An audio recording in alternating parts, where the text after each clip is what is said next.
బాధ్యత ఉంది.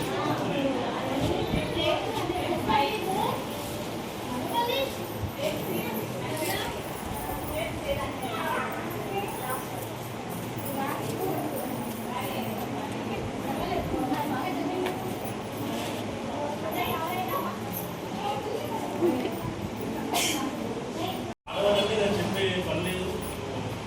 వాకిలి చూసే కాడికించి తర్వాత ఒళ్ళు దొంగకొని తర్వాత పిల్లల్ని స్కూల్కి పంపించి మరి మధ్యలో మీ పనులు చేసుకొని మళ్ళీ ఈవినింగ్ మళ్ళా పిల్లలకి వాళ్ళకి ట్యూషన్ చెప్పి మళ్ళీ ఈవినింగ్ వచ్చేసరికి భర్తకు సహకారం చేసి మళ్ళీ మీరు వంట చేసి ఇది రొటీన్ ప్రాసెస్. అసలు మీకు సెలవు అనేది ఉండదు.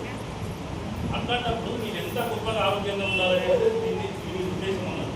ఇది ఇమ్యూనిటీ పెంచుకొని సరే మీరు మానసికంగా కష్టపడుతున్న సరే డబ్బులు సంపాదించి తర్వాత పిల్లల్ని ఎడ్యుకేషన్ అంతా పెద్ద బాధ్యత నాకు అనిపించదు.